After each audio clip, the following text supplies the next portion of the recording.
What are the chances that this latest tirade, really, that Trump let rip at the UN, its treatment of Britain, obviously his continued coddling of Xi Jinping and Vladimir Putin, what are the chances that's going to be a wake-up call to other countries, to fight Trump's authoritarian tendencies, I guess, in a more aggressive way? And what would that actually look like?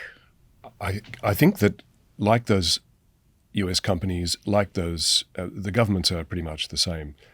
They're all hoping that they can just get through what they think is going to be, and let's remind ourselves, this is only 9 months in to a 4-year term, but they're assuming that they can somehow skirt around the edges, salvage what they can from their US relationships, prevent any more damage by, simply flattering and abasing themselves before him and trying to ingratiate themselves and get through the 4 years.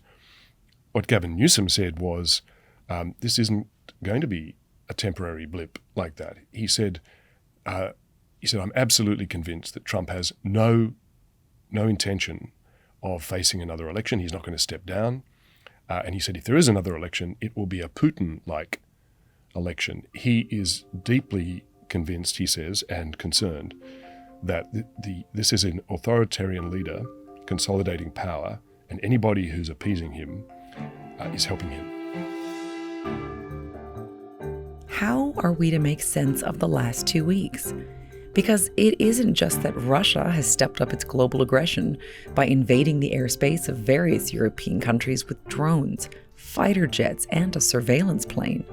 It's also a tirade that American President Donald Trump let rip yesterday to 150 nation leaders at the United Nations, a blistering one even for him. And then his silence after King Charles rolled out the red carpet for him in the UK. Today, international and political editor Peter Hartcher helps us connect the dots, which he says amount to the early days of a transformation of the planet.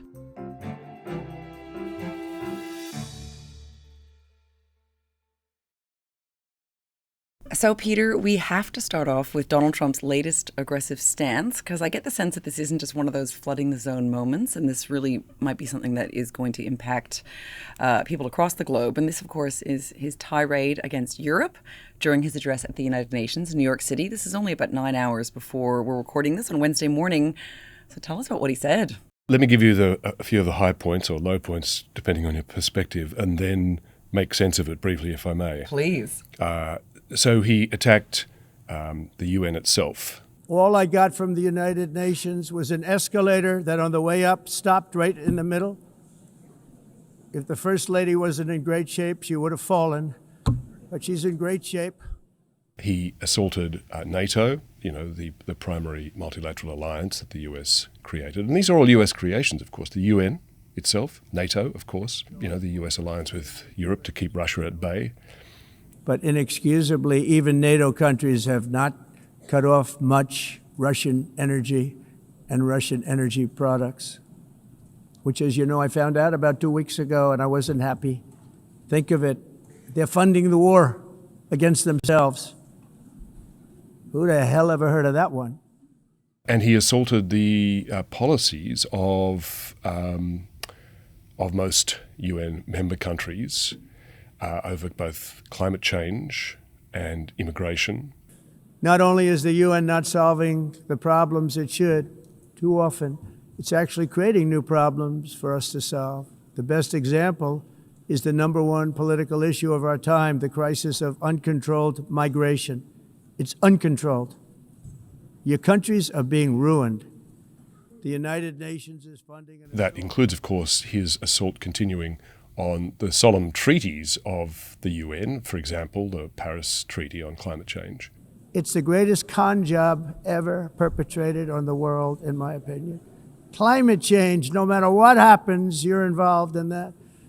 No more global warming, no more global cooling. All of these predictions made by the United Nations and many others, often for bad reasons, were wrong.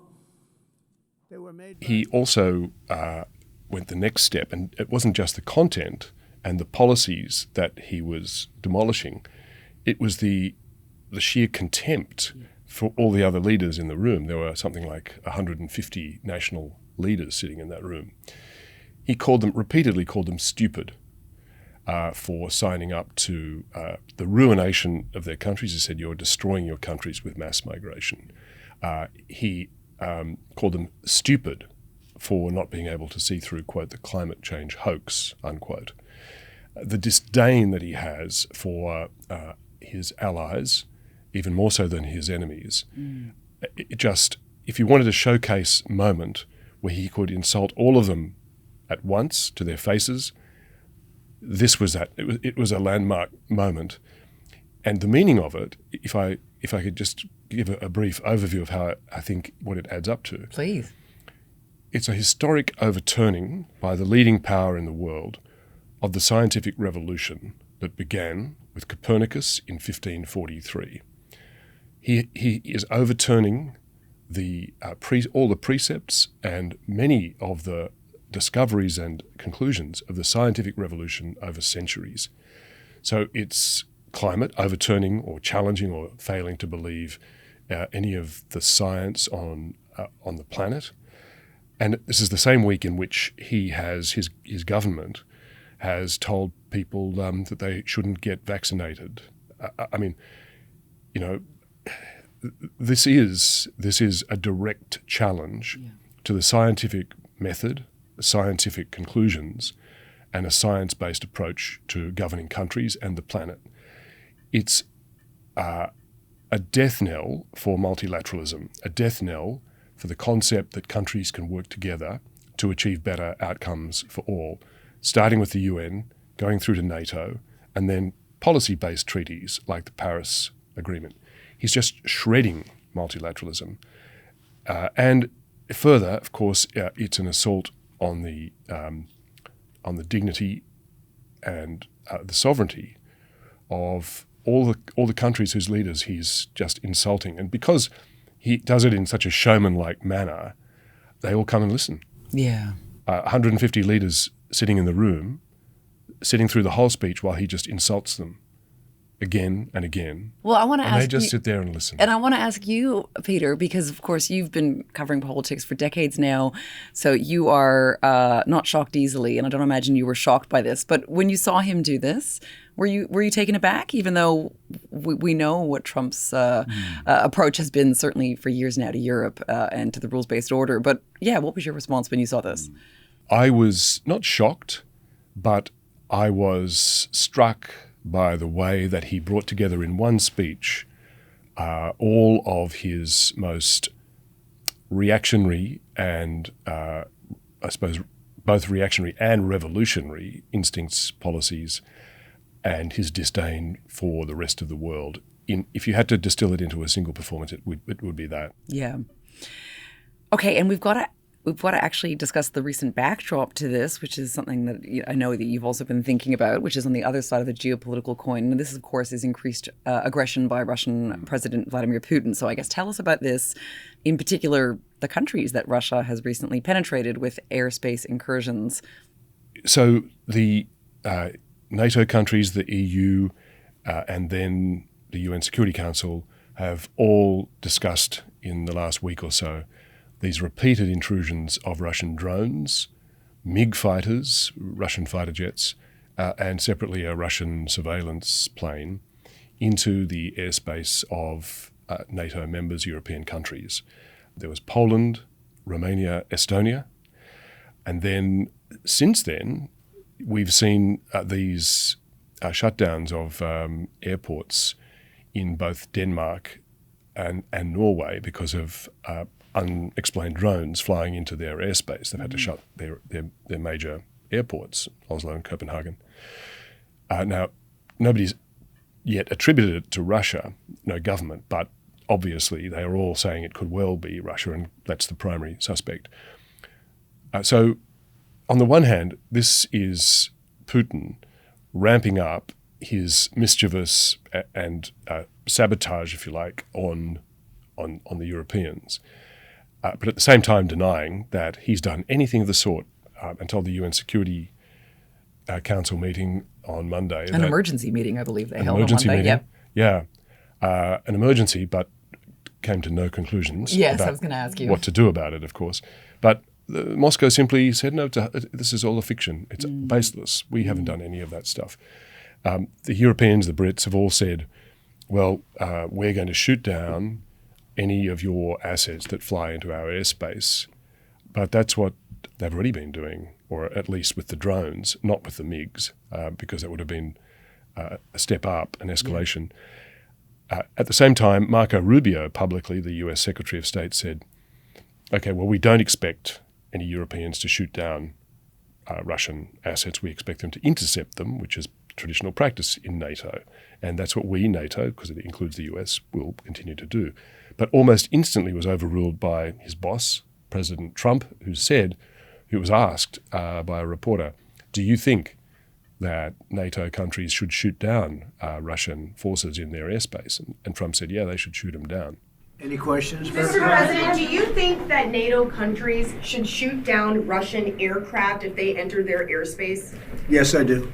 So he's endorsing an escalation in European response, a toughening in the European response, which is interesting, except for the fact that when he was then asked if the US itself would participate as the lead nation in NATO, would participate with its own military assets in the shooting down of any Russian assets, he refused to commit and simply said it depends on the circumstance.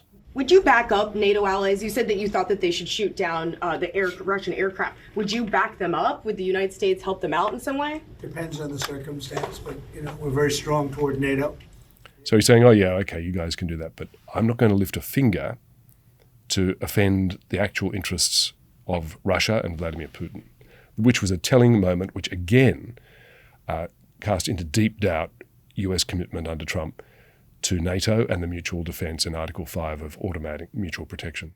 To say the least. And then you've also written that at the same time, Trump is arguably in the process of helping the interests of Chinese President Xi Jinping with their impending deal over the future of TikTok in the United States. So maybe you can just touch on that briefly. Sure. And this is part of the pattern of Trump indulging Vladimir Putin and Xi Jinping. The countries that are prepared to challenge him and stand up to him, he just backs off, hence TACO. Trump always chickens out. That's right. The acronym generated by the Financial Times to describe his trade negotiations. So, and the TikTok deal was a big part of the trade negotiation. In this case, as you know, the US Congress last year legislated that the owner of TikTok, ByteDance, major Chinese company, would have to divest its ownership of the US subsidiary of TikTok. And Trump at that time agreed. He said that's the right policy. But once he became president, he said, well, look, all these young people on TikTok, they were supporting me. So let's rethink this. Negotiates with Xi Jinping. The result is the headline says, oh, okay, America gets its way and ByteDance is going to sell to a consortium of US investors. But if you go a bit deeper and look at what we know so far of the fine print, while that's true, the ownership will go to America. The control, ownership, and intellectual property embodied in the algorithm, the secret source that makes the whole thing work, that determines the most important part, the only thing that really matters. That's right.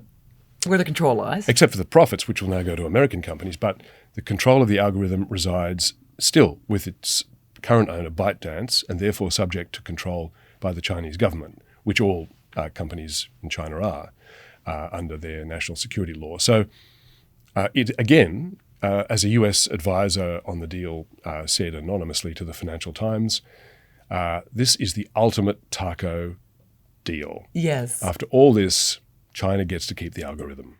Honestly, it's getting a bit dark, Peter. So let's go back. Let's go dive further into the darkness where we're about to, because let's sort of get into this, because Trump continues to batter the UN and NATO. You've just walked us through this.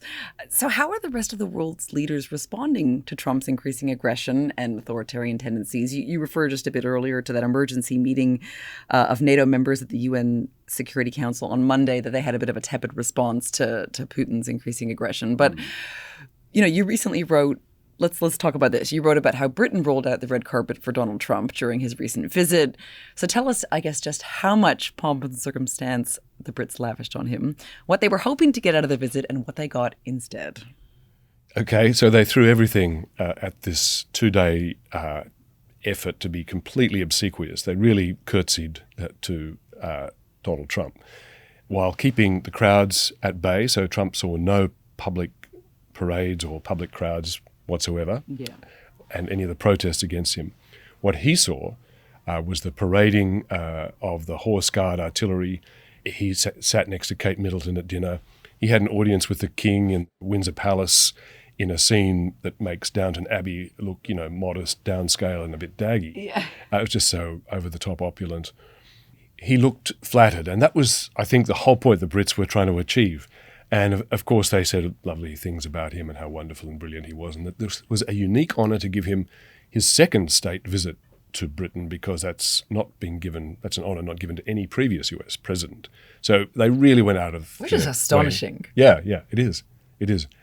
And what they were hoping for was to get some better treatment from Trump.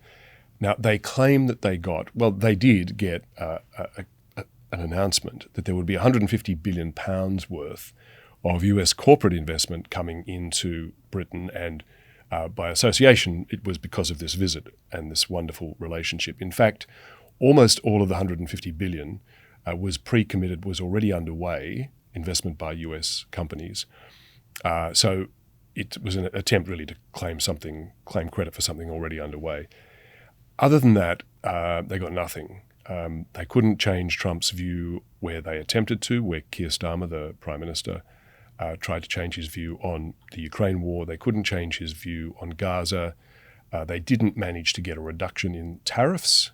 I mean, you would have thought for all that trouble, they could at least have enjoyed a bit of a discount on their tariffs from Trump. But no, they went into this visit with a 10% tariff on all British exports to the US. That's still in place.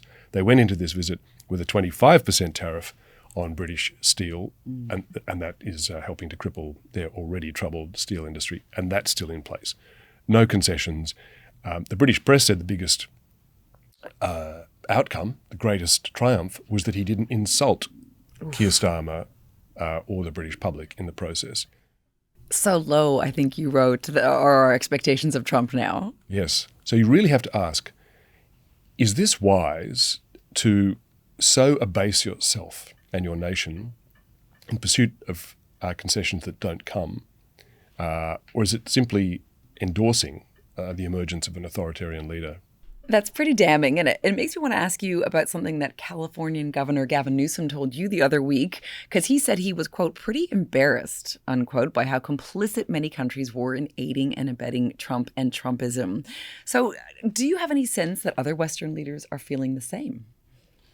I think all Western leaders are a little embarrassed by what they are having to do to appease Trump. They're all still figuring out how to try to handle him. Gavin Newsom, governor of California and the de facto leader of the opposition now in America, or leader of the resistance is the other title that he's being unofficially accorded, went further. He said, I'm disgusted by the Western countries that are aiding and abetting Donald Trump in his authoritarian takeover of the US. That's what Gavin Newsom said in his interview with me last week.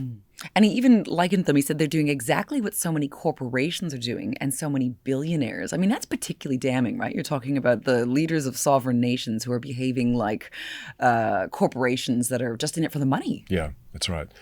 He didn't use this phrase, but it's like they're tiptoeing around a terrorist and don't want to upset him, and hoping that if they can just ingratiate themselves sufficiently, they'll survive, even though they know the entire building is going to get demolished. What are the chances that this latest tirade, really, that Trump let rip at the UN, its treatment of Britain, obviously his continued coddling of Xi Jinping and Vladimir Putin, what are the chances that's going to be a wake-up call to other countries, to fight Trump's authoritarian tendencies, I guess, in a more aggressive way? And what would that actually look like? I think that, like those US companies, like those, the governments are pretty much the same. They're all hoping that they can just get through what they think is going to be, and let's remind ourselves, this is only 9 months in to a 4-year term, but they're assuming that they can somehow skirt around the edges, salvage what they can from their US relationships, prevent any more damage by, simply flattering and abasing themselves before him and trying to ingratiate themselves, and get through the 4 years. What Gavin Newsom said was, This isn't going to be a temporary blip like that. He said, I'm absolutely convinced that Trump has no intention of facing another election. He's not going to step down. And he said if there is another election, it will be a Putin-like election. He is deeply convinced, he says, and concerned that this is an authoritarian leader consolidating power, and anybody who's appeasing him is helping him. Mm-hmm. What would it look like if countries started to stand up and assert their own interests over and above Trump's attempts to, I guess, subvert them to act against their own interests and their own existing commitments on things like climate change or policy on Gaza or trade or whatever it is? It would look a lot like governments, leaders around the world, realizing that it's forlorn, that Trump will not honour any existing agreement and starting to create alternatives. And we haven't seen that yet. That would be a big departure point. Now, our Chinese friends, Xi Jinping, is quietly sitting there, smiling, offering only goodies, investment, trade, and the shared glow of being part of an anti-Western, anti-colonial system. This is as he's pitching it. And countries, especially developing countries, are responding well to this. Trump is driving them away. Xi Jinping is gathering them up. So that is the logical, gravitational pull of an alternative new system. We know Xi Jinping hopes to create an alternative global system to the US because he has told us so many, many times. And he has started to create the institutions for that. So that is the slow, if you like, behind the scenes alternative as countries give up on the US. They'll gravitate to, not all, many will, ones who don't feel they have an alternative. Western countries, on the other hand, are most reluctant to do that, and will, if they do find their voices and find their determination, will have to start setting up alternative arrangements that exclude the US, because they'll finally understand that the US is sabotaging rather than aiding their interests. But at the extreme end, just to sort of use our crystal ball here, would that be like an alternative NATO without the US, an alternative UN without the US, an alternative trading organization without the US? Emmanuel Macron has been saying for years that Europe needs its own defence system and its own defence agreements and a united European army and so on. That movement really hasn't got much momentum yet. It's got a little momentum, but not much. Yeah, I mean, I know it's very easy to be an armchair commentator, but it does make you wonder what it'll take. It really does. I mean, at what point does Europe say Vladimir Putin is waging a hybrid war that's now starting to cross over into a kinetic war against us, and we have to take tougher action and make a declaration of war? These hybrid, incremental, creeping tactics have worked brilliantly for Putin. Remember, he started in Crimea in 2014 and nobody really reacted, and so he's just kept going. For Xi Jinping, it's been working brilliantly in the Pacific. Yeah. So nobody's yet figured out an effective response that stops them, mainly because democratic countries are intimidated on the one hand and are most reluctant to actually commit to war, even though it might be the only option for stopping the aggressors. I mean, they do use a lot of words, right? Like I was on the UN website and I was just watching the comments that were coming in from nations with regards to Vladimir Putin's increasing aggression, and the Assistant Secretary General of the UN said, with referring to intensified attacks by Russia on Ukraine and reported casualties inside Russia, quote, "The world simply cannot afford such danger to spiral out of control." And it almost reminded me of that like Monty Python sketch where they're like, "Stop, or I'll say stop again," you know? It's just like words. Yes, exactly. And the great skit on Hans Blix threatening to write a strongly worded letter to Kim Jong-un Yes. to make him stop the nuclear That's right. nuclear program. Exactly. On this point, he's absolutely right. He said, you guys are useless. You're supposed to stop wars. You haven't stopped anything. You don't, all you do is encourage the invasion of illegal immigrants into my country. You're useless. You haven't stopped any wars. Yeah. You're toothless. And the UN does a lot of good work in a lot of areas, but on that core mission of preventing or ending war, it has been completely useless.